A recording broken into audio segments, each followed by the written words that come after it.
Bienvenidos y cedo el paso a los dos moderadores, Tania Ávila de Bolivia y John Kennedy de México. Bienvenidos, bienvenidas.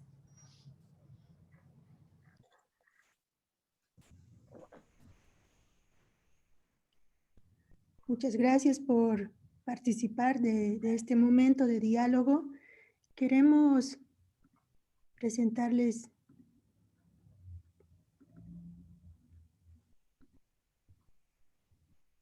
¿Pueden ver mi pantalla? Ya no. No, Tania. Aún recién apareció y desapareció. Ahora sí.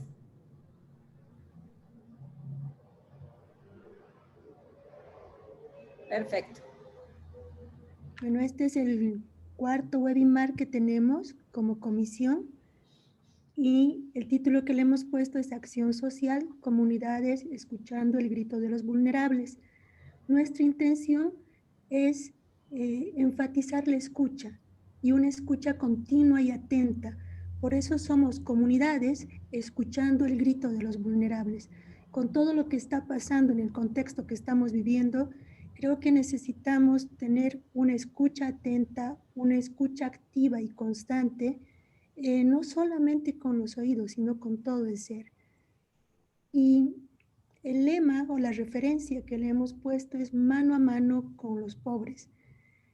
Creemos que los pobres es la palabra que usamos constantemente, pero quizás tendríamos que repensarla y hablar de los empobrecidos, porque no es una opción ser pobre, sino es una consecuencia de un sistema económico, social, político que es asimétrico y que empobrece a los seres humanos. Y a partir de este contexto quisiéramos comenzar con un canto y una oración.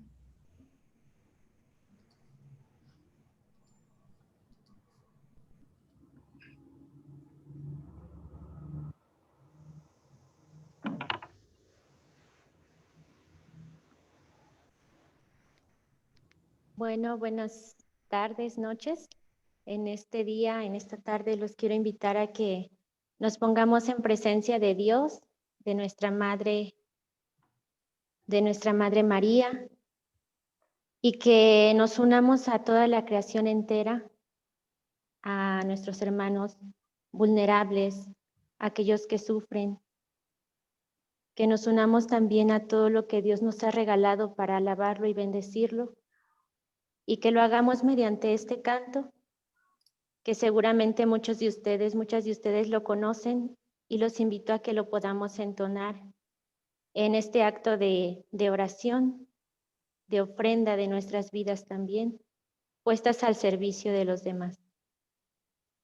En el nombre del Padre, del Hijo, del Espíritu Santo. Amén.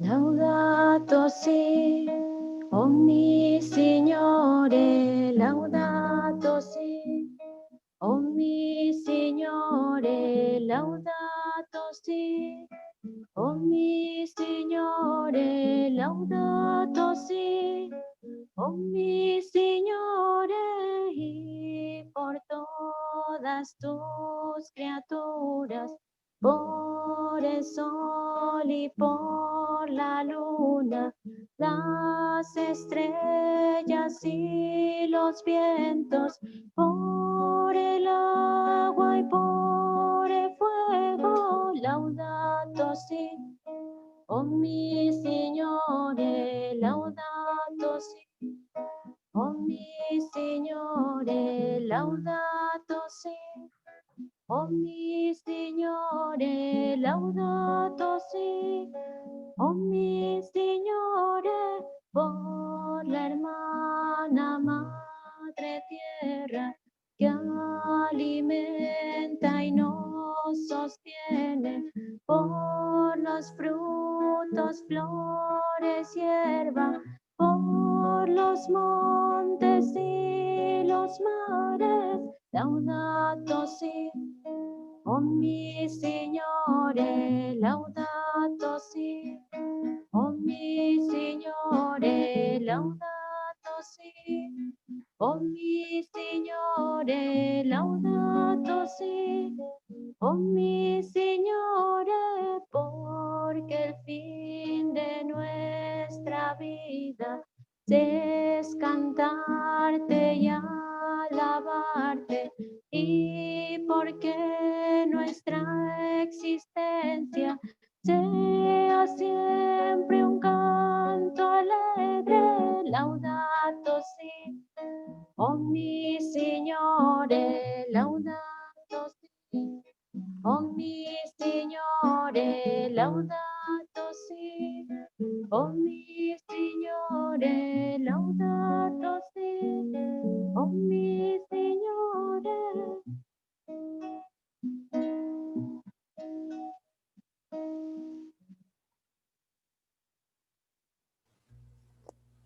Vamos a invitar a la hermana Mari Carmen para continuar este tiempito de oración, de conectarnos.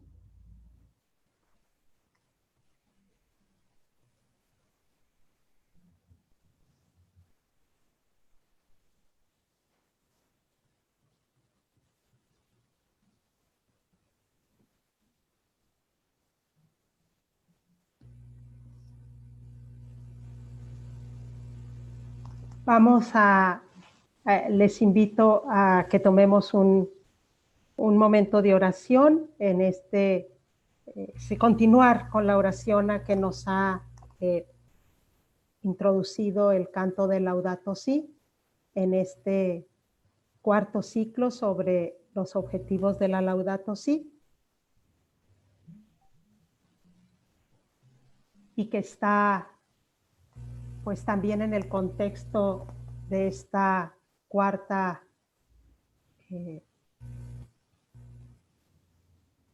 jornada de oración que se hablará pues de la gente pobre para el 15 de noviembre, y que el lema es tiende tu mano a la gente empobrecida.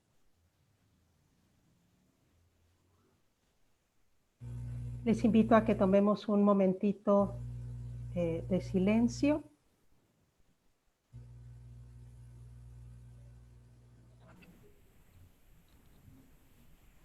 Pidiendo la luz de la Ruá Divina, del Espíritu de Dios que llena la tierra.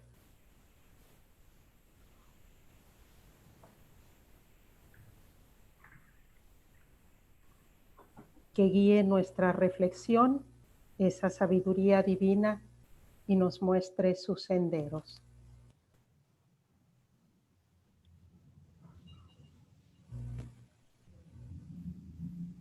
Hay un canto que seguramente conocen y que dice así: lo gime en el dolor, quiere resurgir.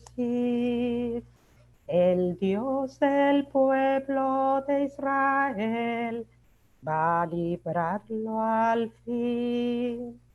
Oye, Padre, el grito de tu pueblo. Oye, Madre, manda al Salvador. El pueblo ansía libertad, quiere resurgir. El pueblo esclavo surge ya hacia el porvenir. Oye, Padre, el grito de tu pueblo. Oye, Madre, manda al Salvador.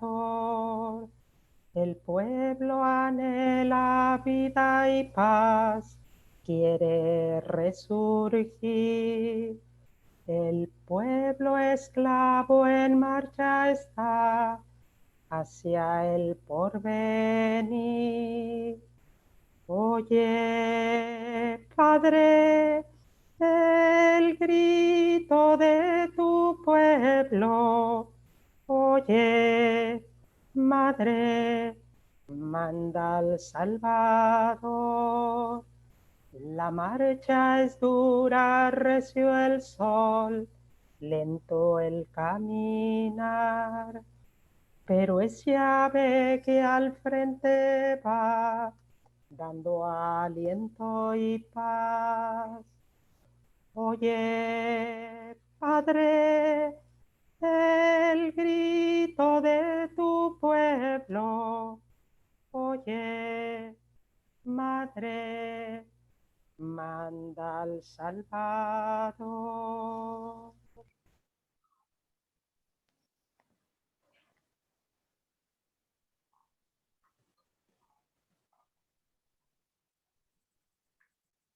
Desde el principio de la historia judeo-cristiana, recibimos la mejor enseñanza, una palabra divina, liberadora, que dialoga con su pueblo. He visto la opresión de mi pueblo, he oído sus quejas contra sus opresores, me he fijado en sus sufrimientos y he bajado a liberarles. Ver, oír, fijarse, bajar. Ver, oír, fijarse, bajar. 4 verbos imprescindibles.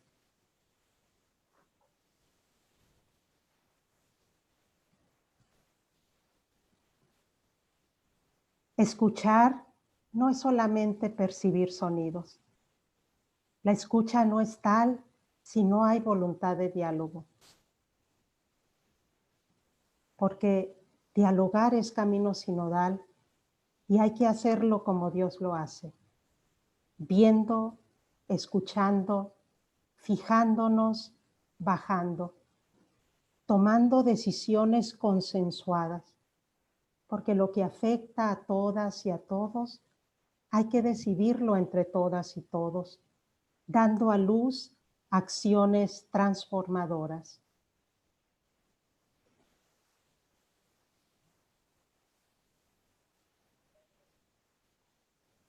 Así ha de ser nuestro acercamiento, nuestra escucha con la gente empobrecida, vulnerable. Hay que hacerlo como lo hace Dios, viendo, oyendo, fijándonos y bajando, para que juntas, juntos, encontremos formas creativas y eficaces que transformen la realidad.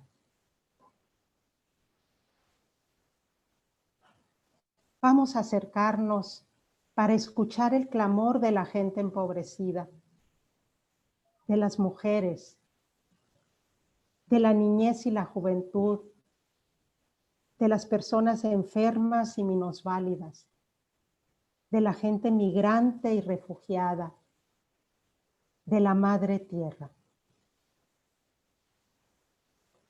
Vamos a acercarnos, vamos a tender la mano, vamos a escuchar.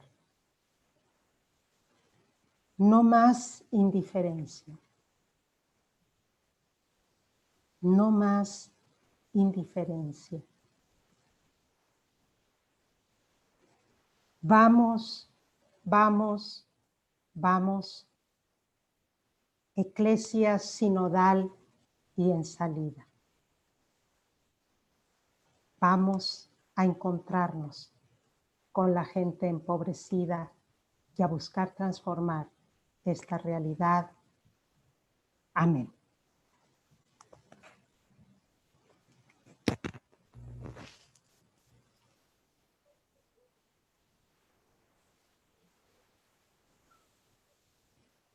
Les habíamos pedido que pudieran traer algunas imágenes para compartir este clamor de los pueblos, este clamor de la tierra.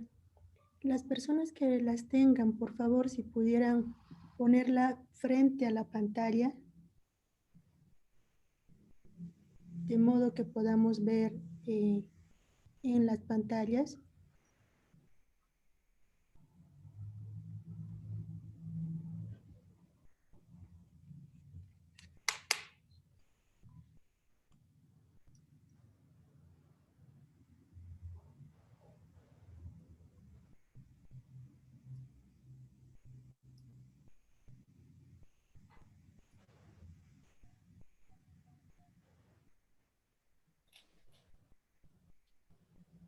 Y así teniendo las imágenes,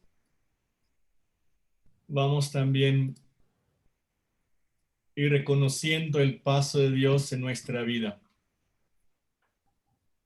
Seguramente ahí tienen recuerdos de personas, lugares y también muchas situaciones, probablemente la injusticia, ¿no? Las vidas perdidas. Y creo que ahí nos toca encontrarse con los pasos del Padre. Y así, ahí está la pantalla, el diapositivo con la oración. Y en la medida que sea posible, vamos a ir uniéndonos con esta oración. Padre bueno, Señor de la historia, aclara nuestra mirada, sorprende nuestros oídos, inquieta nuestros corazones, sacude nuestras certezas, insiste, Padre, insiste. Nos hemos acostumbrado a buscarte en lugares erróneos, a escuchar nuestras propias voces, y nos cuesta redescubrir el eco de tu llamado que, como ayer, hoy nace la historia de la vida en movimiento, de lo que pasa a nuestro alrededor, en la sociedad y en el mundo, en las familias y en el vecindario, en el trabajo y en el estudio, en todos, en cada uno. Oye, Padre, necesitamos volver a aprender cómo encontrar tus pasos, cómo entender tus señales, cómo escuchar tu voz. Muéstranos el camino que nos conduzca a decir con fe y esperanza: tú eres el Dios de la vida, tú eres el Señor de la historia. Amén. Y así, después de este momento de la oración, vamos a ir un poco contextualizando el tema de hoy que tenemos, el tema que nos está permitiendo entender. El tema que tenemos hoy es acción social, comunidades escuchando el grito de los vulnerables, lema mano a mano con los pobres. Entonces vamos a ir un poquito, ¿cómo entendemos, no, por pobreza y los empobrecidos? En la primera instancia... Si puedes ampliar la pantalla desde abajo, mejor, así visualizamos bien. Ahí. ¿Sí? ¿Ya mejor? Ok. Gracias. No, entonces aquí el tema que tenemos es cómo entendemos la pobreza. Pero muchas veces entendemos en términos de recursos materiales el ingreso y el consumo. Ya tenemos dinero para comprar, a lo mejor no dependiendo, ¿no?, lo que necesitamos. Entonces, hoy, sin embargo, nos damos cuenta que realmente es una categoría que tiene un carácter multidimensional, ¿no? Porque podemos entender no solamente el dinero, pero también la consecuencia de esta falta de recurso. También vive la vulnerabilidad, la exclusión, la marginación, ¿no?, la desigualdad social. No diría, no, estos autores, no, un sociólogo francés decía: en la vida necesitamos, ¿no?, tres probablemente, ¿no? 3 recursos: el campo, el capital y también el hábitus. El capital tiene que ver un recurso, puede ser cultural, simbólico, económico, social, que siempre nos da una ventaja sobre otros. Entonces, al faltar estos recursos, siempre tenemos situación de pobreza. Esto implica, ya no podemos entender solamente pensando que falta dinero para comprar algo o no tenemos dinero. Y tenemos ahí un autor, un antropólogo americano, Oscar Lewis. Él utilizaba, ¿no?, esta expresión cultura de la pobreza para entender las personas que viven dentro de una situación de marginación social siempre reproducen, ¿no? Muchas veces las siguientes generaciones viven también en lo mismo y a veces les hace difícil salir de esto, ¿no? Porque hay una cadena de situaciones que no les libera, más bien los esclaviza. Entonces, él realmente decía, necesitamos romper esta cultura de pobreza, ¿no? Es un modo de existir. Y a veces también algunos probablemente coloquialmente entendíamos que la situación de la pobreza dependía mucho de los pobres porque no quieren salir de ahí, ya porque les gusta estar ahí, ¿no? A veces son mucho más perezosos. También a veces escuchaba, ¿no?, dentro de una tradición más coloquial. Sin embargo, creo que en la vida nos encontramos, ¿no?, cómo la cadena de pobreza empobrece cada generación más y más. Por ello, siempre dice, la pobreza es relativa, ¿no? Siempre está en relación con, ¿no? Puede ser la educación, ¿no? El trabajo. Ya sabemos que hay personas que trabajan 10, 15 horas, sin embargo, el sueldo es, ¿no?, muy pequeño y no les alcanza, ¿no? Entonces, siempre vamos teniendo esta pobreza en relación a. Decía el economista Hernando de Soto, ¿no?, un economista de Perú.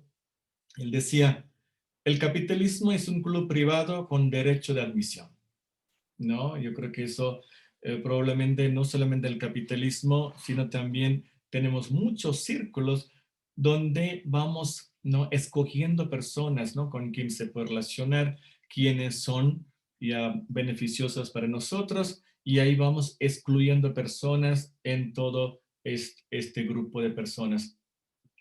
Por ello, hay una pregunta que uno hace, ¿tu libertad es mi esclavitud? Porque vivimos en una economía de mercado, siempre ya consiste en producción y consumo de bienes, ¿no? Entonces tenemos que producir más y más, buscar nuevos campos, nuevos espacios de producción y consumo, y esto puede ser la ciudad, en el campo, o también a veces tenemos, ¿no?, mucha situación de ecología, ¿no? Es ¿no?, explotación, ¿no?, de minas y también acaparamiento de tierra, ¿no?, industrias. Entonces vamos expandiendo territorialmente y esto se da también la expulsión de personas, ¿no?, que salen, ya no pueden quedarse ahí porque ya no tienen la misma capacidad, ¿no? Entonces, si estaríamos hablando, ¿no?, como aquí tenemos dos imágenes, ¿no?, ya dos mujeres que se visten, se parecen mucho, sin embargo, ahí tiene mucha diferencia. Esto fue en 2015, ya una empresa francesa que iba, ¿no?, ya realmente a hacer una demanda contra ya una tradición en Oaxaca, donde, ¿no?, las mujeres siempre han usado este tipo de ropas. Entonces ahí viene la patentación, ¿no?, de la sabiduría ancestral, ¿no? Y eso fue hace 5 años. Yo creo que escuchamos también mucho de esto en nuestra situación y estoy seguro también, ¿no?, habrá otras realidades en otros contextos donde también sentimos, ¿no?, el robo, ¿no?, de toda esta sabiduría ancestral. Y por otra parte, la pobreza también tiene que ver con todos esos movimientos de personas de un lugar a otro, de su propio lugar de origen, que no, dejando todo, su tierra, su casa, van a la ciudad y poco a poco se quedan ahí al margen de la sociedad, ¿no? Muchas veces asumiendo también una economía informal. Pueden ser vendedores ambulantes, ¿no? Trabajadores, trabajadoras domésticos. Entonces, en todo esto, ya poco a poco comienza esta expresión que siempre hemos escuchado también del Papa Francisco, la cultura del descarte, ¿no? Expandiendo una vez más la pobreza. Y tenemos otros ejemplos, ¿no? A lo largo del continente, personas desplazadas internas, ¿no? Por la violencia y también por el acaparamiento de tierras y muchas situaciones, conflictos internos, y también dejando todos sus espacios, buscando nuevos espacios. Sin embargo, ellos no encuentran, ni siquiera existen para el Estado. De tal manera que ellos siguen viviendo en la pobreza. Decía un autor, ¿no? Amartya Sen, un economista de la India, que recibió en el año 98 el Premio Nobel de Economía. Él decía, el desarrollo es más que un número. Podemos leer mucha estadística, el índice de desarrollo humano, la esperanza de vida, el Producto Interno Bruto, todo hay número, ¿no? Ya realmente vamos viendo, los números va creciendo, ya creemos que todo está bien. Sin embargo, él dice realmente la economía, la vida social y política, ¿no? La persona humana tiene que ser el centro. Necesitaríamos humanizar esa economía. Si fuera así el caso, ¿no? Él realmente ve el desarrollo como la libertad. ¿Y cómo ve la libertad? Los pobres y también muchas veces la falta de oportunidades económicas, todo eso son obstáculos en el ejercicio de libertades fundamentales, ¿no? Es decir, si falta recurso, ya no podemos, ¿no? Escoger una universidad que quisiéramos estudiar o a lo mejor un lugar que quisiéramos viajar, ¿no? Entonces, ya no podemos ejercer la libertad y tampoco ya podemos, es decir, priorizar en la vida, ¿no? Ni siquiera toma de decisiones. Entonces, él diría, realmente el desarrollo tiene que ser expresiones, ¿no? De este desarrollo de libertades. Solamente así, en la medida que nosotros vamos expandiendo las libertades, podemos, ¿no? De alguna manera ver el desarrollo humano como la posibilidad de la vida plena. Desde ahí, para compartir unas ideas, ¿no? De esta encíclica el Papa Fratelli Tutti, él realmente va a decir, a lo largo de esta historia humana, sobre todo últimos tiempos, vemos una economía sin rostro, ¿no? Personas violentadas, fracturadas. Necesitamos recuperar el sentido de la responsabilidad, una responsabilidad fraterna. Por ello el documento pone, ¿no? En detalle la parábola del buen samaritano, y ahí va a recuperar un poco. La solidaridad tiene que ser algo existencial, ¿no? Es algo concreto, situado, ya no podemos hablar solamente en la teoría. Por ello, podemos ver, ¿no? Entre personas solidarias ya son las que hacen cargo del dolor de la otra persona, porque la parábola obviamente vemos un grupo de personas pasan de largo, ¿no? Ya no hacen cargo del dolor de la otra persona, de la persona herida. Mientras el samaritano obviamente responde, ¿no? Sin esperar reconocimientos ni gratitudes.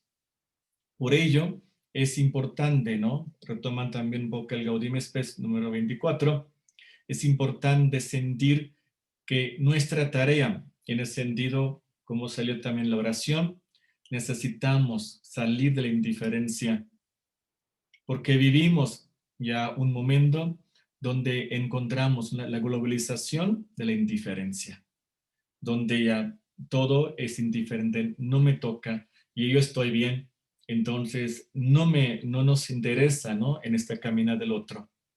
Por ello, ese documento, ¿no? No, Fratelli Tutti dirá, ¿no? La vida es, ¿no? Una fraternidad, pero es gratuita. en la que las fidelidades se encuentran, ¿no? Fidelidades con Dios, fidelidades con el otro, que nos permite generar sociedades abiertas, donde integramos a todos, ¿no? Donde no hay un nosotros y un otros. Más bien puede haber solamente un nosotros que expresa ya en el valor de la solidaridad. Este seminario, webinar no 4, realmente responde. El segundo objetivo de Laudato Si es respuesta al clamor de los pobres, defensa de la vida humana desde la concepción hasta la muerte y de todas las formas de vida sobre la tierra, con especial atención a los grupos vulnerables como las comunidades indígenas, los migrantes, los niños en riesgo de esclavitud. Y así, esta webinar obviamente tiene el propósito de ir encontrándonos, ¿no? Y a mano con los pobres. Pobres, por una parte, encontramos ahí las situaciones de no solamente la ciudad, del campo, pero también producto de todas las situaciones ecológicas, ¿no? Aquellos que han podido salir, ¿no? Entonces, así dejo las palabras, ¿no? Ya para los siguientes ponentes que nos puedan orientar, a la vez también profundizar, ¿no? En el respecto a este tema. Gracias, John. Y desde esta contextualización que ha hecho John y siguiendo esta invitación que nos hacía Mari Carmen en la oración de ver, oír, fijarse, bajar, salir, vamos a tomar en cuenta dos dimensiones de la pobreza. Uno, los pueblos indígenas en las ciudades y la situación de la migración. Esto con la intención de ir construyendo este nosotros gratuito, esta hermandad que incluye a todas las personas y a todos los seres que habitamos la casa común. Voy a presentar a nuestra ponente, Fanny Cuirú Castro. Es indígena del pueblo Huitotó del Amazonas, es abogada, ha estado en la Escuela Superior de Administración Pública, es especialista en alta dirección de Estado y es magíster en estudios políticos e internacionales. Ella nos va a compartir acerca de la situación de pobreza de los pueblos indígenas en las ciudades. Fanny, te agradecemos por disponer de estos 15 minutos para compartirnos tu experiencia y tu conocimiento. Bienvenida. Bueno, muy buenas tardes para todos los participantes, a la hermana Alba Teresa y a todos los que se encuentran acá. Un saludo especial desde la Amazonía colombiana. Ñue omogiri, kalkomek nagmere de dokaguriri, bien, viruito. Bueno, vamos a tratar de hablar con la palabra dulce, la mujer amazónica. A veces esta palabra dulce se torna amarga por tantas circunstancias que toca vivir.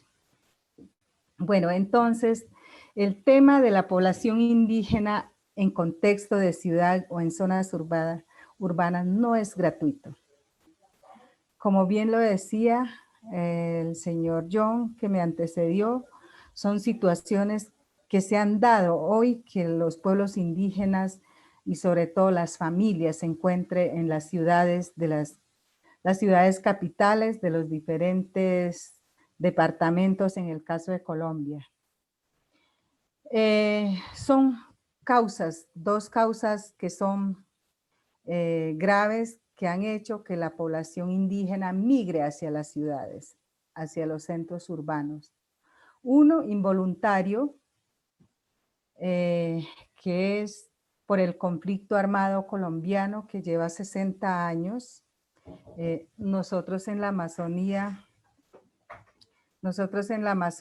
somos 64 pueblos indígenas, de los cuales 2 son pueblos no contactados o en aislamiento voluntario, y son 64 pueblos en altísimo riesgo de extinción física y cultural, porque no es ahora que los pueblos han sido no solamente víctimas de las diferentes formas de violencia en los territorios por el extractivismo, sino que eso viene desde que tenemos contacto con la gente no indígena que llega a los territorios indígenas a extraer los recursos naturales, empobreciendo y encareciendo los recursos naturales para la vida digna de los pueblos indígenas.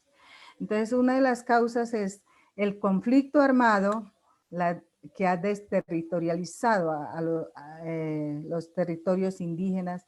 ¿Por qué? Porque familias enteras les ha tocado migrar a las ciudades. Otra de las causas es precisamente que yo siempre sostengo, es el abandono estatal. Un abandono estatal histórico. Nosotros los pueblos indígenas hacemos parte de los estados, pero realmente seguimos siendo ciudadanos invisibles y ciudadanos de segunda categoría. Tanto así que en muchas de las zonas apartadas de la Amazonía colombiana hay lugares donde no hay presencia estatal ni nunca ha habido. Sin embargo, hay una riqueza, yo diría, en los territorios tenemos riqueza cultural, riqueza de territorios, riqueza de recursos naturales para el buen vivir, para esa armonía, pero siempre llega alguien a violentar esos territorios. Entonces, muchos pueblos que no tienen conocimiento de la cultura occidental o no conocen las costumbres de la ciudad, les toca salirse de sus territorios y llegar a un territorio desconocido con un choque cultural violento. Yo trabajé de cerca con muchas mujeres desplazadas por el conflicto armado y de verdad que la situación es grave, gravísima e inhumana de estas mujeres. Bueno, por un lado, no solamente fueron sacadas de su territorio, sino que además venían con el dolor encima, que era de haber sufrido la muerte del esposo, del hijo, de la hija, bueno, de un familiar. Con ese dolor se trasladan a la ciudad donde no conocen a nadie, no tienen cómo vivir dignamente, no tienen una vivienda, no tienen forma de satisfacer las necesidades básicas, el mínimo vital, que es la alimentación para ella y sus hijos, sobre todo las mujeres. Entonces, esas mujeres en contexto de ciudad viven en condiciones infrahumanas.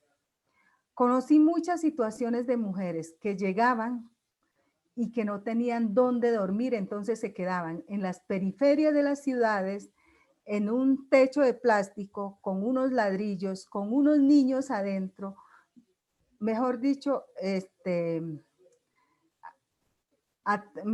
sometidos a todas las formas de violencia. Entonces, para poder satisfacer las comidas, caminaban horas hacia un centro donde, un mercado, por ejemplo, aquí en Bogotá, en Abastos, hasta Abastos caminaban desde zonas marginadas como es Usme, las zonas más alejadas pues de Bogotá y en la periferia de Bogotá, y les tocaba ir a pelar alimentos, y las mujeres lo que hacían era recoger las cáscaras de lo que pelaban, de la zanahoria, del frijol, de lo que desechaban, lo recogían para ir por la noche a preparar alimento para sus hijos. Es decir, la situación de las mujeres fue grave, gravísima, y para completar eran abusadas no solamente económicamente, sino también en todas las formas. Ese choque cultural nomás ya es una violencia gigantesca. Las esclavizaban prácticamente porque trabajaban todo el día hasta de 6 a 6 o más allá, y les pagaban 5,000 pesos. Entonces 5,000 pesos no les servían ni para transportarse, entonces siempre caminaban. Eran son situaciones muy duras que viven muchas mujeres en contexto urbano. Y muchas se dedican a la mendicidad con sus hijos. Entonces, yo creo que es una situación que hay que entrar a mirar en cada país. La migración de la población indígena hacia las ciudades creo que es una mala intención de los gobiernos.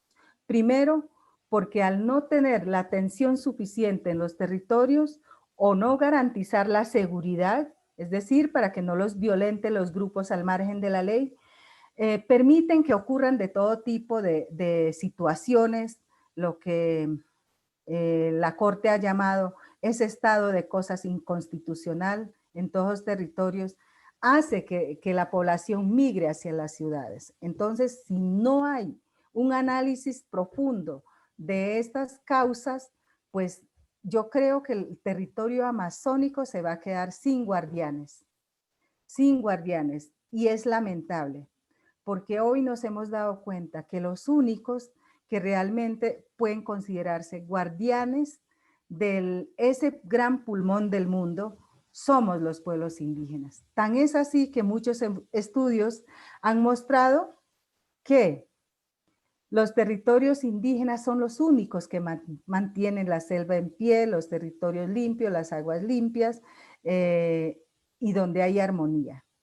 Pero hoy se está quedando sin población. Por un lado, porque hay muchos pueblos que se están extinguiendo sin que el gobierno se dé cuenta de lo que está pasando allá. Porque la Amazonía pareciera que fuera otro estado, el estado de nadie. Entonces, no sé si tengo tiempo para cerrar. Sí, tienes tiempo, Fanny, tienes... Perfecto.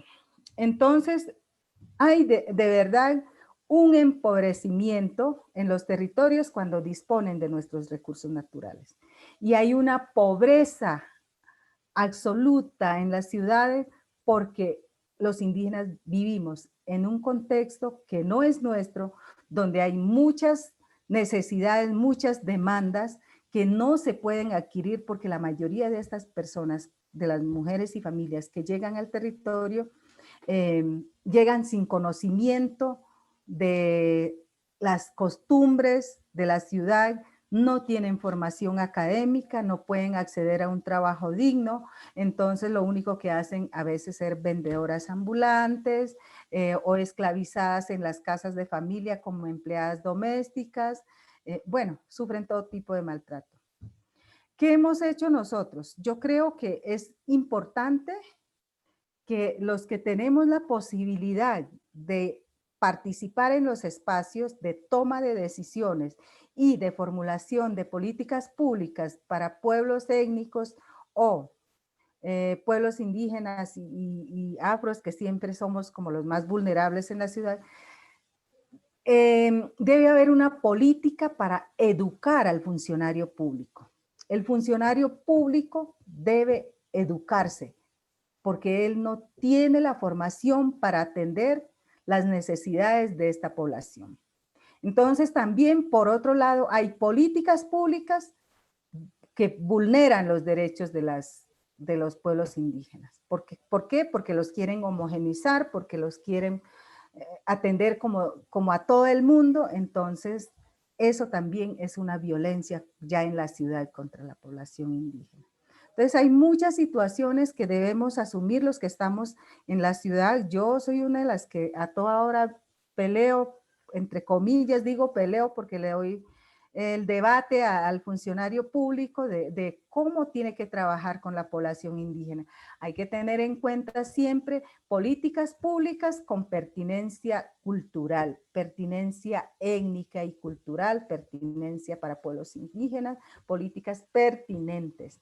Entonces nuestra lucha para los líderes que estamos en las ciudades es diaria. Yo todos los días estoy en reuniones con funcionarios públicos orientándolos cómo debemos trabajar, porque si no, lo que vamos a terminar es asimilando a los pueblos indígenas en la ciudad.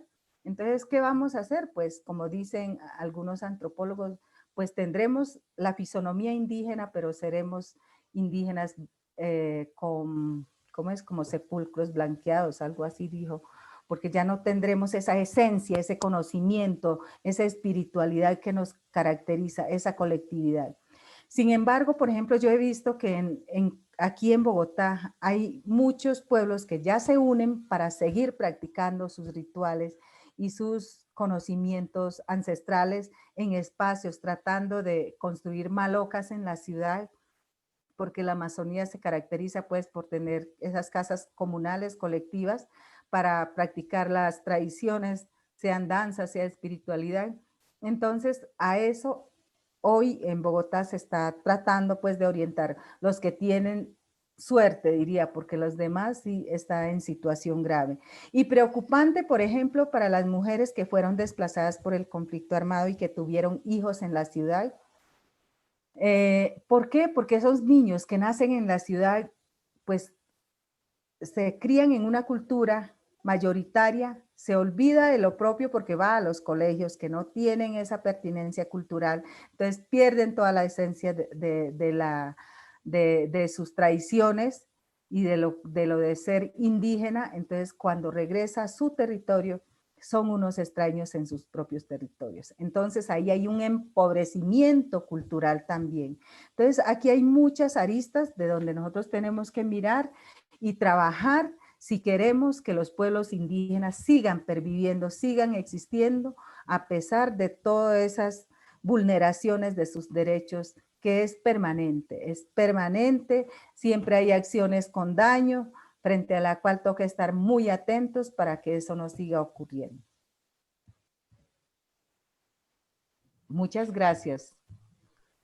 Muchas gracias, Fanny, por mostrarnos todo este aspecto tan grande de los empobrecimientos que vivimos como pueblos indígenas en las ciudades. Un empobrecimiento que no solamente es económico, sino también cultural, espiritual, y que atraviesa el territorio geográfico, pero también atraviesan los territorios, cuerpos, principalmente el de nosotras las mujeres. Tú enfatizas la necesidad de políticas públicas que estén orientadas de manera cultural. Y es muy importante, porque para poder entablar un diálogo intercultural necesitamos formarnos desde todos los puntos de vista y desde todas las realidades. Y este webinar tiene muchos participantes que son de la vida consagrada. Yo te pediría que para el final de esta sesión, si pudieras ayudarnos con unas ideas de cómo la vida consagrada podría apoyar en estos espacios de formación o en estos espacios de gestión de la pobreza de los pueblos indígenas y en las ciudades. Muchas gracias, Fanny. Bueno, muy bien. A ver, yo tengo una experiencia. ¿Te parece ¿Hola? si lo dejamos para el final de la sesión? Ah, ok. Ahora invitamos para que podamos ver también la situación de la migración, y cuando tengamos las dos situaciones, lanzamos propuestas. ¿Estarías de acuerdo? Muchas gracias. Quiero presentarles a Juan Luis Carvajal Tejada. Él es sacerdote, religioso misionero de San Carlos, es secretario ejecutivo de la Pastoral de Movilidad Humana de la Conferencia Episcopal de Guatemala, es catedrático en el Seminario Mayor de la Asunción de Guatemala y es catedrático en el Centro Bíblico Teológico para América Latina y el Caribe, con el curso Pastoral de Movilidad Humana de CEVITEPAL. Con él vamos a poder empaparnos un poco de la situación de migrantes guatemaltecos en el límite con México, las consecuencias por una política adversa a la ecología. Juan Luis, muchas gracias por estar aquí y compartirnos tu experiencia y tu trabajo pastoral. Muchas gracias y buenas tardes para todos, para todas. Quiero compartir una presentación Vuelvo a repetir mi saludo, no sé si se escuchó, veo por ahí que hubo una interferencia. Sí, perfecto. Comparto con ustedes una presentación con gusto. Y, bueno, permítame. Vamos a ver. Sí, es esta. Si me informan, por favor, si la pueden ver. Perfecto, se está abriendo ahí. Alerta de seguridad. Ajá, vamos a quitar eso. Perfecto. Ahí lo miran ya, ¿verdad? Todavía no, ahora sí, perfecto. Sí, perfecto. Mire, en un primer momento no es que me hayan delimitado el tema como está ahora propuesto. Me dieron más la oportunidad de hablar en el tema de migrantes y de la situación migratoria en un ámbito un poco más general, y eso es lo que quiero hacer, lo que voy a hacer. Primero, tomando en cuenta el número 25 de Laudato Si, que dice así: es trágico el aumento de los migrantes huyendo de la miseria, empeorada por la degradación ambiental, que no son reconocidos como refugiados en las convenciones internacionales y llevan el peso de sus vidas abandonadas sin protección normativa alguna. Hablar de migración hoy, nosotros hablamos y decimos movimientos migratorios mixtos, es decir, las personas migrantes no traen un título en la frente que diga yo soy víctima de trata, yo soy una víctima de tráfico ilícito, yo soy refugiada económica, yo soy refugiada ambiental, yo soy desplazado interno, no. Es difícil, sobre todo cuando nos encontramos con movimientos migratorios masivos y gota a gota. Después de o más de 20 años trabajando con población migrante en Estados Unidos, en Canadá, aquí en Guatemala y en algunos ámbitos también de Latinoamérica, sobre todo con la red latinoamericana y caribeña de migración, refugio, trata, la red Clamor del Departamento de Justicia y Solidaridad del Consejo Episcopal Latinoamericano, pues nos vamos dando cuenta de las grandes complejidades que trae estos movimientos migratorios mixtos y los esfuerzos que la Iglesia Católica, los religiosos, religiosas, congregaciones, la academia está haciendo en el tema.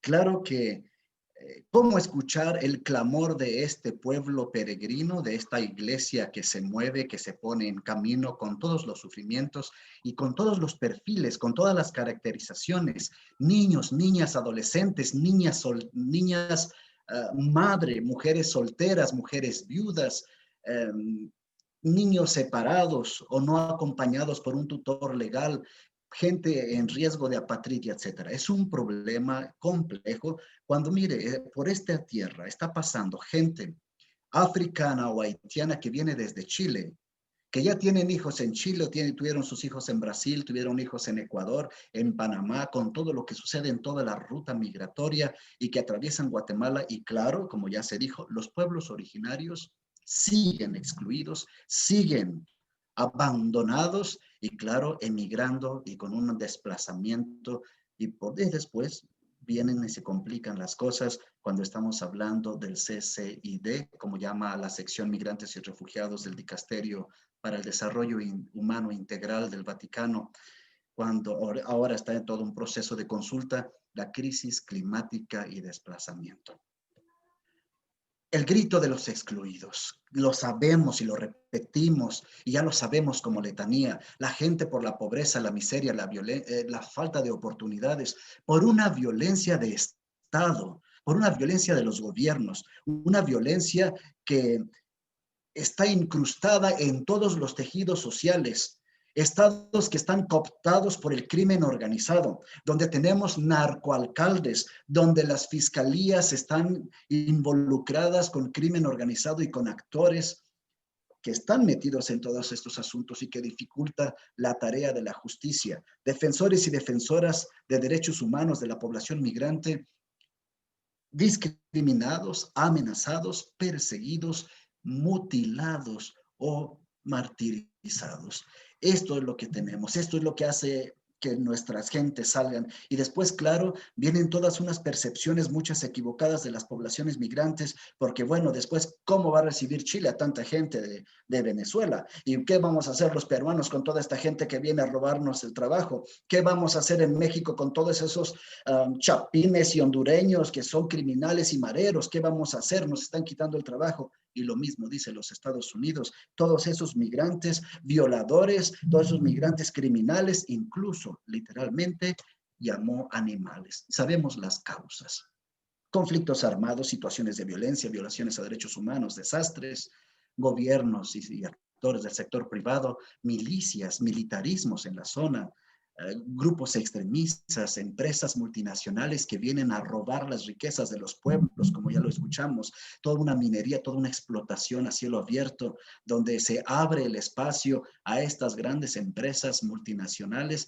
para que vengan a llevarse nuestra riqueza en contubernio con los malos gobiernos, acaparamiento de las tierras. Claro que hablamos de una violencia como razón de desplazamientos, pero también estamos hablando, y el énfasis, el enfoque en este tema, y para eso me han invitado, toda la crisis climática y desplazamiento. Yo les quiero compartir que en el tema de las migraciones, por ejemplo, el Papa Francisco, que tiene el tema de los migrantes en el corazón, claro, primero ha habido ya documentos en el pasado, no es que el Papa Francisco esté comenzando a hablar de los refugiados y de los desplazados forzosos, no.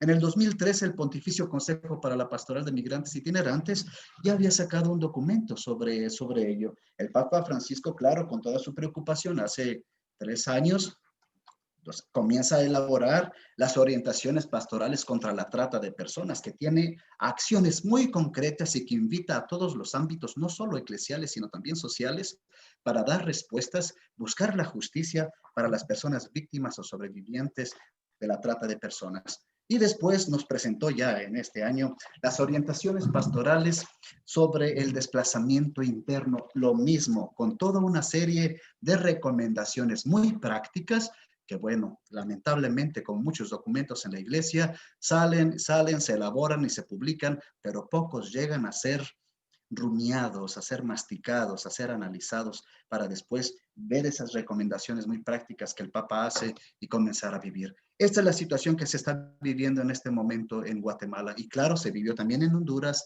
en Nicaragua, y a esto se suma otros desastres naturales en toda la zona, corredores secos, derrumbes, etcétera, ¿no? Pueblos, ríos, pueblos que tienen sus ríos contaminados o desviados para los asuntos de monocultivo. Todas estas situaciones, claro, que meten y ponen a la gente en una pobreza terrible y en una vulneración donde otros elementos se ven palpables. El asunto del acceso a la alimentación, cosechas perdidas, tienen y las enfermedades que vienen, y claro que en este contexto de COVID las cosas se empeoran, y peor cuando los estados no tienen la capacidad, no tienen la voluntad, no tienen los recursos, o tienen los recursos, pero ya sabemos lo que pasa, no quieren apostar a estas poblaciones que después tiene que ver. Ahora sí, la Iglesia Católica siempre busca las maneras de hacer solidaridad. Yo les quiero comentar que el Papa y la sección Migrantes y Refugiados está en un proceso de elaborar las orientaciones pastorales de lo que ellos llaman CCID, Crisis Climática y Desplazamiento.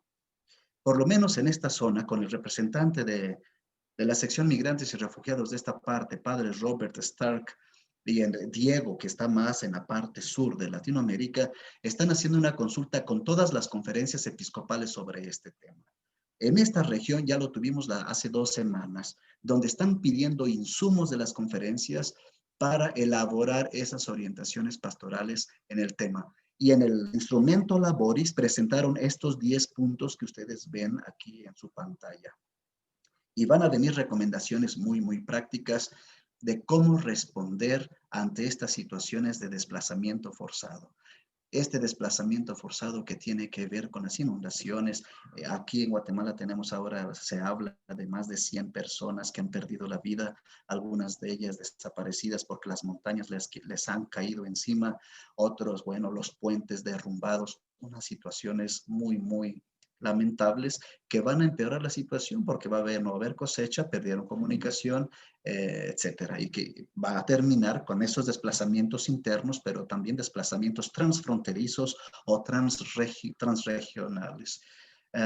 Esto estamos viviendo y claro, ya se ha dicho de alguna manera, toda nuestra región en el tema de los monocultivos, cómo estamos tratando a nuestra casa común, quiénes son dueños de los grandes territorios y de los monocultivos, quién está contaminando con insecticidas, herbicidas, pesticidas, los ríos, las aguas y además pasan las avionetas fumigando sobre las personas, sobre los niños jugando sobre el agua. Monocultivos de la caña, de caña, ¿no? de hule, toda la industria hulera, la palma africana, las bananeras, y claro que hay otras situaciones, los proyectos, los megaproyectos que están contaminando y sabemos situaciones en Perú, situaciones en otros lugares de lo que está pasando con estos temas. Desplazan a las personas porque con el pretexto de que son territorios protegidos, sacan a las personas, las desplazan, pero después les permiten el ingreso a otras empresas y yo podría darles nombres de algunas de las empresas a quienes sí se les abren las puertas para que lleguen a hacer este desorden con las montañas, con el agua, con los ríos, con los metales, lo mismo los grandes negocios de las hidroeléctricas, quien acapara los recursos naturales y muchos de ellos ubicados en las zonas donde viven los pueblos originarios, las naciones originarias que en un momento fueron desplazados de las planicies y ellos mismos dicen cuando estábamos en la planicie vinieron y nos invadieron y nos fuimos a la montaña. Ahora estamos en la montaña y descubren que en la montaña hay oro, metales, recursos. Ahora, ¿a dónde nos van a mandar? ¿A dónde nos van a llevar? Y algunos con un criterio así, llegan a decir lastimados, bueno, llegaron y nos trajeron la fe y nosotros teníamos la tierra, ahora se quedaron, digo, nosotros teníamos la tierra y ellos nos trajeron la fe, ahora nosotros tenemos la fe y ellos se quedaron con nuestras tierras. Una cosa para analizar verdaderamente quién está detrás de esto y qué papel juega la iglesia, toda ella, con todos sus organismos religiosos y de religiosos, todos, qué papel estamos jugando y de qué lado estamos. ¿Estamos con las víctimas o estamos con los victimarios? No hay de dos. ¿Estamos con el sumo sacerdote o estamos con el levita y el fariseo que pasa de largo o estamos con el que fue victimizado, con el que fue la víctima? Y claro, ¿qué tenemos que hacer? Buscar como religiosos siempre, y no solo la iglesia. Tengamos cuidado en no querer suplantar a la iglesia en al gobierno y al Estado, quienes son los primeros responsables, no nosotros. La iglesia a veces termina así por nuestra fe, por el humanismo, porque somos llamados por el evangelio, por la doctrina social de la iglesia a responder y parecemos la enfermera ante las emergencias de una comunidad, de un estado, pero el estado entonces se cruza de brazos y hasta se ríe de nosotros. Y ay, la iglesia que se encargue. No. ¿Cómo hacer que el Estado respete los derechos humanos, respete el derecho a no emigrar y el derecho a emigrar para salvar la vida y el respeto a los derechos para que las personas vivan dignamente en sus lugares de origen? ¿Qué estamos haciendo eso? Entonces, no dormirnos en nuestros laureles. Claro que nos posicionamos y la iglesia, las comunidades religiosas, los religiosos, hemos sido testigos y a veces con una grande profecía, porque nos han matado a sacerdotes, nos han matado religiosos, religiosas, precisamente por eso. Claro, nos ubicamos del lado de los más vulnerables, de los niños, niñas, mujeres, víctimas, sobrevivientes, aquellos que se encuentran en situación de explotación laboral, de explotación en todos otros sentidos y de la trata de personas. Claro que nuestra respuesta tiene que ser esa.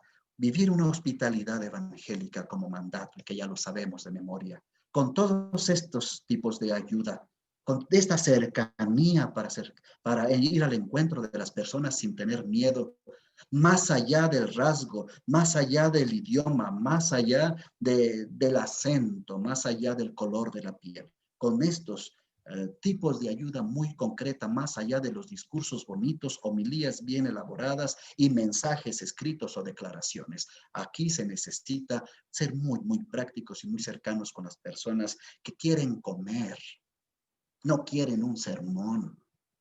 La gente en migración, en movilidad, en desplazamiento, quiere un lugar, quiere una mesa, quiere una casa, quiere un techo, quiere una cobija, quiere lavarse. La protección internacional comienza con un pedazo de pan.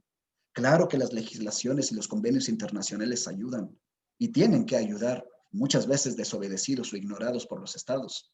Pero, ¿quién ofrece esto? Bueno, y hay gente y hay donadores que yo le voy a dar una computadora y le voy a dar material para un curso ¿y quién me da el arroz? ¿Quién me da el frijol? Ha sido la iglesia, ha sido los laicos, laicas, buenas personas que terminan como la viuda dando su mejor ayuda. El tema de la asistencia médica a los migrantes, a los desplazados, ¿quién la da? Cuando hay sistemas de salud colapsados y sin recursos, sin personal, etcétera, los riesgos de apatridia. Este es un joven haitiano que venía desde Brasil, su mujer embarazada, ya con un niño nacido en Ecuador, y viene, la niña nace en Guatemala, al día siguiente que nace son tirados a la frontera, sin el registro, sin la documentación. Una apatridia, ¿acaso son animales? ¿Acaso seremos animales? Esos compromisos en los pactos globales para migrantes y refugiados después de la conferencia de Nueva York, cuando aseguraban y comenzaron los dos pactos, el Pacto Global para los Migrantes con OIM, que ahora es parte de Naciones Unidas del sistema, y por el Pacto de Migrantes, de Refugiados, que se encargó al ACNUR. Fueron palabras y discursos tan bonitos como ustedes no tienen idea, donde hablaban de derechos humanos, rutas seguras, etcétera, etcétera. Espacios dignos, cómo humanizar y dignificar a las personas migrantes, a sus niños, a estas que son madres, y el desgaste psicosocial en la ruta migratoria. Una pobreza en todos los sentidos, gente fragmentada, herida, con unos grandes traumas. ¿Quién les hace el apostolado de la escucha, de la atención y de la cercanía? Claro, nos queda más que articularnos. Y de ahí la invitación a ser parte, y a muchos de nosotros como religiosos y congregaciones ya somos parte de la red Clamor, la red latinoamericana y caribeña para los desplazamientos, refugio, trata, etcétera, en el Departamento de Justicia y Solidaridad. Tenemos que seguir articulándonos, tenemos que salir de nuestras comunidades, de nuestras comodidades, de nuestras ropetas bien limpias, de nuestros calzaditos bien limpios. Nuestro fundador decía, no se llega al cielo con los zapatos limpios. Vamos a ensuciarnos, corramos el riesgo. En este momento, mire, tenemos a Monseñor Domingo Bueso, que fue a las áreas de las inundaciones con su gente, con todos los riesgos que se encuentran ahora de la pandemia y claro, la solidaridad de tanta gente que llevó agua, llevó alimentos y la articulación con otras instituciones de ayuda humanitaria para llevar a cabo la acogida y la protección a personas desplazadas, a niños desplazados. Esto es una fotografía de ayer, con estos niños desplazados de las comunidades en una zona fronteriza de México. Agradezco su atención.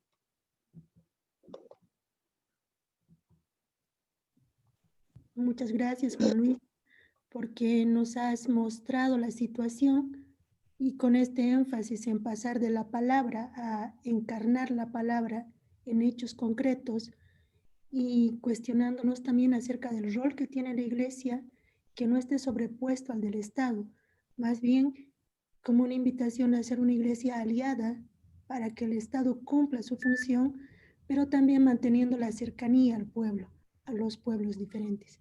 Muchísimas gracias. Vamos a abrir un tiempito de diálogo, entonces las personas que quieran hacer preguntas o comentarios pueden abrir sus micrófonos.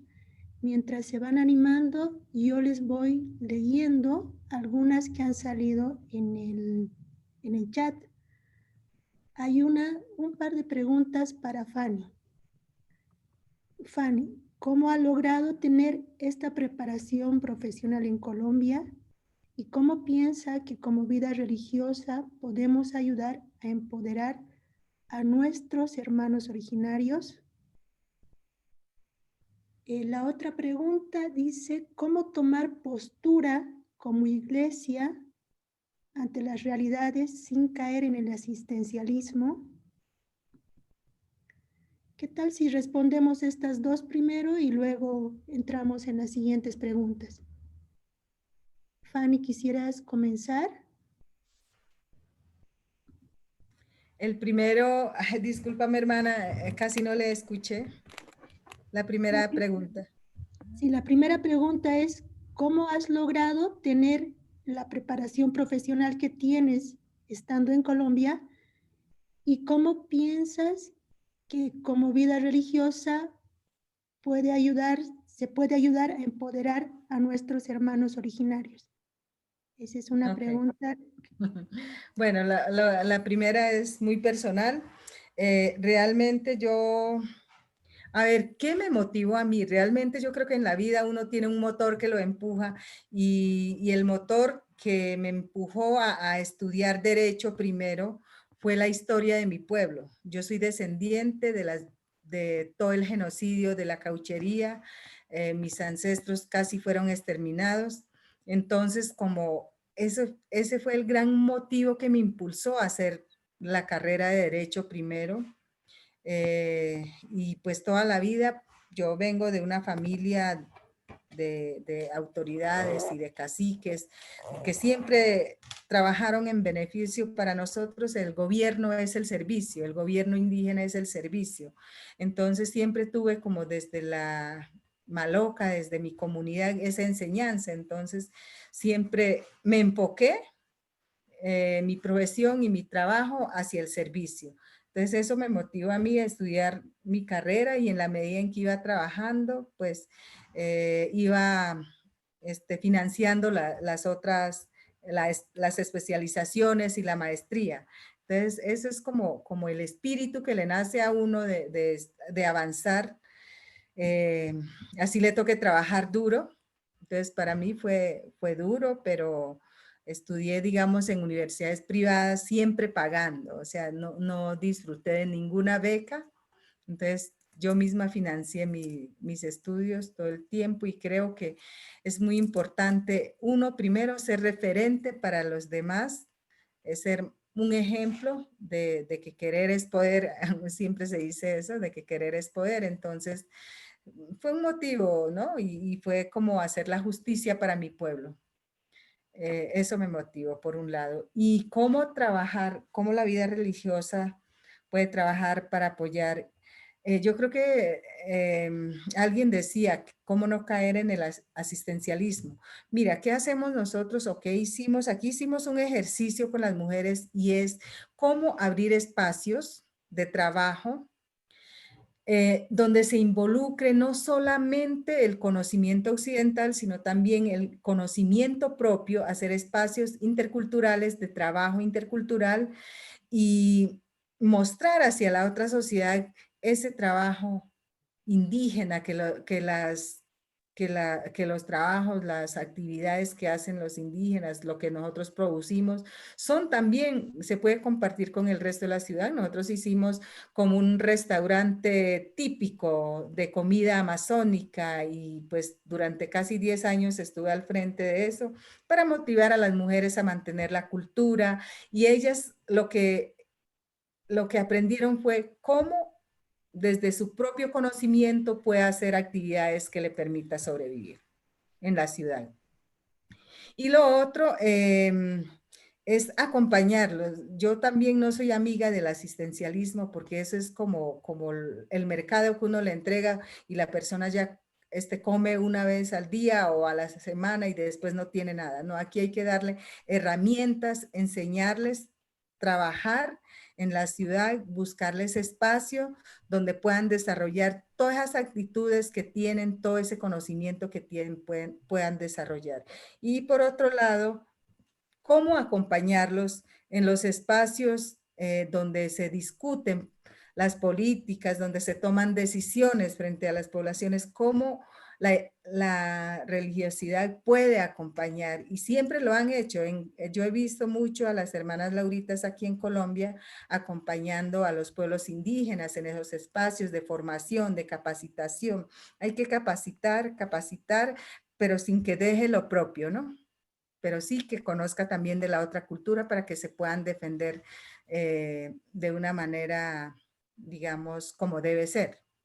Yo creo que muchas cositas que hay que hacer, pero en principio es eso, cómo orientarlos, cómo acompañarlos, cómo formarlos, que puedan seguir desarrollando sus propias actitudes culturales y puedan seguir trabajando la espiritualidad propia, aún en un contexto que no es propio.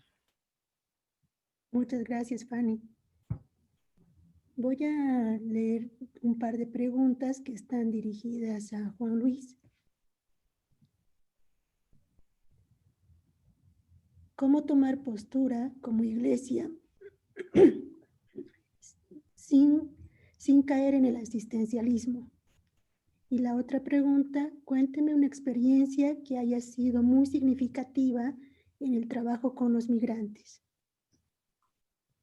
Bueno, en la primera, yo creo que primero para sobrellevar, para superar ese deseo a veces de paternalismo, de asistencialismo, primero hay que tomar en cuenta lo que también muy bien dice el documento Fratelli Tutti, que las personas migrantes sean protagonistas de su propio rescate. Si yo voy de partida con una actitud de yo soy el que tiene y tú eres el que no tienes, yo estoy bien, tú estás mal, yo estoy perfecto, tú eres víctima, yo tengo, no, ahí vamos entre pares, entre iguales, sabiendo que ellos aportan, es decir, que son actores, que son sujetos de decisiones, que tienen que luchar también por su propio rescate. Es sí acompañarles en eso, no es darles en la mano, es acompañarles para que busquen en su lucha y también, claro, una incidencia o influencia política en todos los sentidos, desde lo jurídico, ¿verdad? Las legislaciones, los marcos legales que son importantes, las prácticas y las políticas para responder a estos temas que no somos nosotros nada más, que son ellos como actores principales y además el Estado, y cuando digo Estado es también todos los ciudadanos y los gobiernos que tienen que responder en una solidaridad muy conjunta.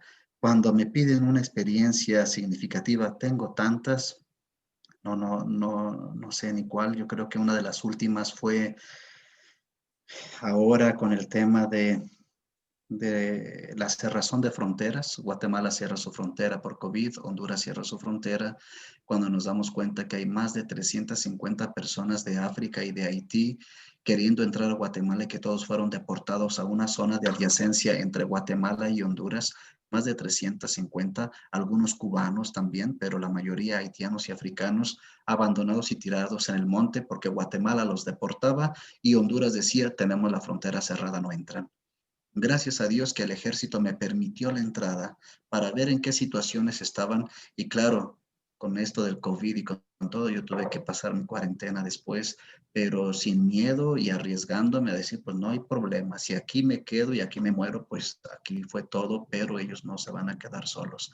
Esto me impactó, me cuestionó la misión, me cuestionó mi quehacer misionero, me cuestionó que soy iglesia y la iglesia estaba conmigo.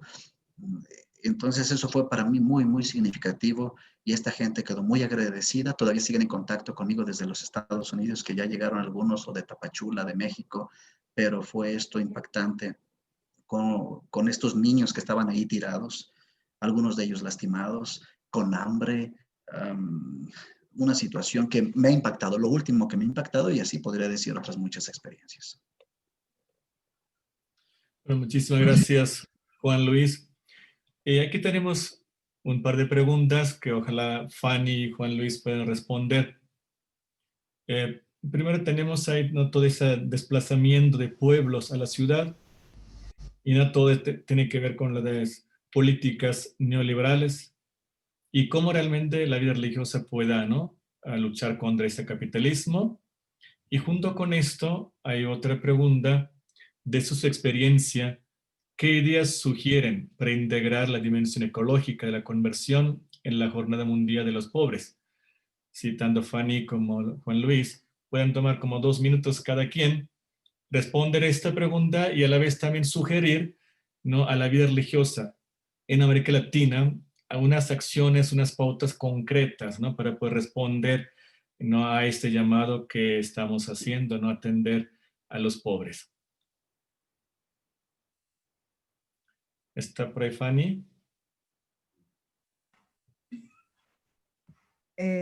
Sí, y como siempre no pude escuchar la pregunta, discúlpame.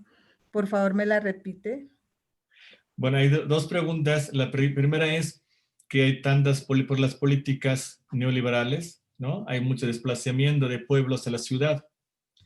Y realmente, ¿qué se puede hacer, no? La vida religiosa, ¿no? Luchando contra el capitalismo. Y el otro es, desde tu propia experiencia, ¿qué ideas sugieres para integrar la dimensión ecológica de la conversión en la Jornada Mundial de los Pobres? Y junto con esto, pudieras también, brevemente, en 2 minutos en total, pudieras responder qué pautas, qué acciones así concretas la vida religiosa en América Latina puede hacer en favor, ¿no? De alguna manera, una acción social, ¿no? Aliviando también la pobreza, ayudando a que ellos puedan tener una vida digna también como personas. Bueno, en cuanto a esas políticas neoliberales, bueno, yo creo que los estados latinoamericanos y en especial Colombia es un estado que realmente hoy yo, a ver, discúlpame la palabra que lo digo y lo estoy repitiendo últimamente, Colombia está como un estado fallido realmente, donde ya nada se respeta, no se respeta los derechos humanos, no se respeta las decisiones judiciales. Entonces, si una sociedad está como un gobierno que ya no respeta nada, absolutamente nada, y por lo tanto sus políticas neoliberales, pues va a seguir expandiéndose a los territorios indígenas para seguir extrayendo los recursos naturales y seguir contaminando, como lo están haciendo con la Amazonía, fumigando. Entonces yo creo que es muy importante que aquí la religiosidad, bueno, nos acompañe en el sentido de que exigirle al gobierno que realmente no entre a los territorios indígenas, sino que entre con unas políticas pertinentes para los pueblos indígenas, para que se puedan quedar en los territorios como guardianes. Es decir, y de una vez respondo la siguiente, en este momento hay que mirar que los que son realmente cuidadores, custodios de la Amazonía son los pueblos indígenas que le están aportando al mundo, al planeta, digamos, la mitigación al cambio climático. Son muchas las bondades que ofrecen los territorios indígenas y que el conocimiento tradicional de los pueblos indígenas le aportan al mundo. Eso es algo que no se ha valorado y entonces yo creo que se requiere de verdad un acompañamiento de las comunidades religiosas para que esto se pueda tener en cuenta por el gobierno y por todas las entidades pues, que siempre están con sus políticas interviniendo en territorios indígenas. Entonces, hay que valorar primero, como decía el padre Juan Luis, es padre, sí, que hay que reconocer esa función que tenemos los pueblos indígenas de ser esos custodios. Eso hace que nosotros seamos unos restauradores de los territorios por naturaleza y que le aportemos a la ecología mundial. Entonces, nosotros hacemos un buen trabajo que nadie quiere reconocer, pero sí que las voces de la iglesia realmente retumben en todos los escenarios, en los estados de cada uno de los en cada uno de los estados para que se pueda tener en cuenta y que tomen conciencia del rol que juegan los pueblos indígenas en los territorios y que nos quedemos en los territorios con políticas públicas pertinentes, con una educación pertinente, con un servicio de salud que sea intercultural para que no nos toque migrar hacia las ciudades. Y ahí sí creo que es importante el acompañamiento de la religiosidad. Sí, muchísimas gracias, Fanny. Ahí vamos a escuchar a Juan Luis, por favor. Gracias, Padre John. Yo creo que es cuestión de hablar de una resistencia nacida de la indignación. Tenemos que buscar esas estrategias de resistirnos a esas políticas invasoras, invasivas y empobrecedoras. Y muchas veces no es solo así en el discurso o en las revistas o en los artículos, es con prácticas y empoderando a los pueblos. Nosotros como religiosos tenemos la gran ventaja de estar en donde quiera, estar en las montañas, estar con los pueblos, las naciones originarias, estar en las zonas urbanas, estar en las ciudades, estamos por donde quiera. El reto es entonces sí, la información, la formación, el empoderamiento, identificación de líderes y lideresas, el acompañamiento, el empoderamiento de estas comunidades para que desde esa indignación podamos tener resistencia a esas políticas. Y claro, a otro nivel, con los líderes de la iglesia, seguir luchando en todos los sentidos contra esas políticas que tenemos ahí, ¿verdad? Y por otro lado, como sugerencias así muy prácticas que también tienen que ver con esto, que podrían aplicarse en este sentido, yo creo que yo haría una sugerencia a la CLAR, ¿no? En este momento de consulta por parte de la sección Migrantes y Refugiados, hagamos llegar como religiosos nuestras propuestas para esas orientaciones de crisis climática y desplazamiento, como una invitación si ustedes desean. Por otro lado, compartir, difundir información a gran escala sobre estas situaciones. Por otro lado, sí, programas educativos. Yo les pregunto, ¿quiénes tienen muchas de las mejores universidades en el mundo? En Estados Unidos, en México, en Centroamérica.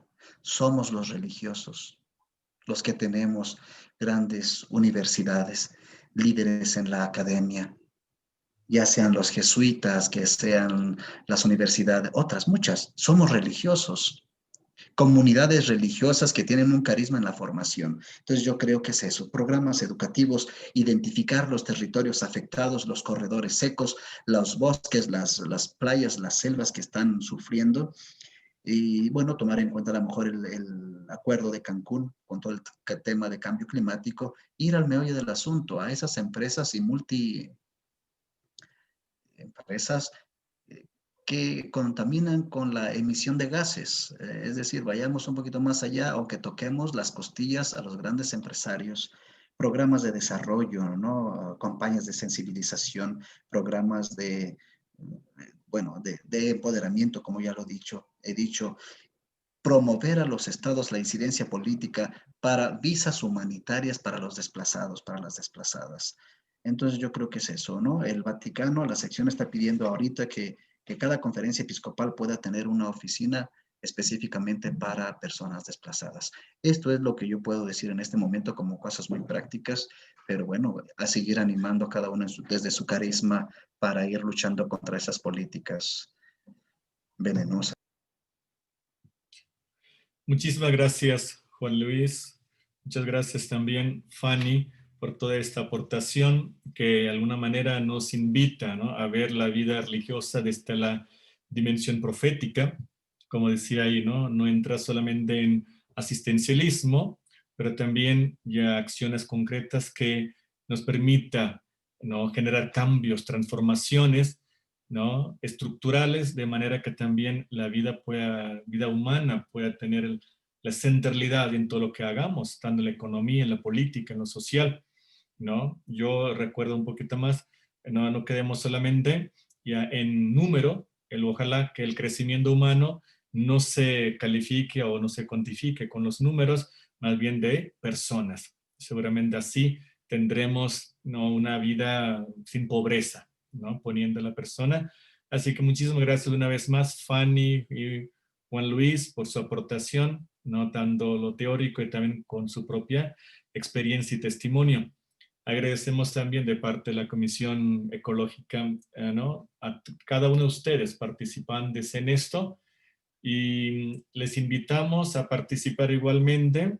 El siguiente webinar es primer viernes, ¿no?, de diciembre, que tenemos igualmente a las 5 de la tarde, hora colombiana, el 4 de diciembre. Igualmente estaremos abordando temas interesantes para la vida religiosa, así que deseamos todos, ¿no?, una feliz tarde. Pongamos también todo lo que hemos vivido en este momento en la presencia de Dios de la vida, Dios de la historia, que nos acompañe en este camino para que todo lo que hemos visto, todas estas propuestas, de alguna manera traduzca también en acciones concretas en nuestra vida cotidiana. Y así la vida religiosa ojalá sea la sal y no el fermento también en este proyecto de vida. Así que Dios, no Padre, Hijo y Espíritu Santo, siempre nos acompañe en este proyecto. Amén. Así Así que tengan una bonita tarde. Muchas gracias por su participación y los esperamos hasta el 4 de diciembre. Muchas gracias. Así es, último webinar y ahí nos despedimos. Bueno, gracias por todo. Gracias. De parte de Clar, que Dios los Gracias. bendiga. Hasta la próxima. Gracias. Gracias.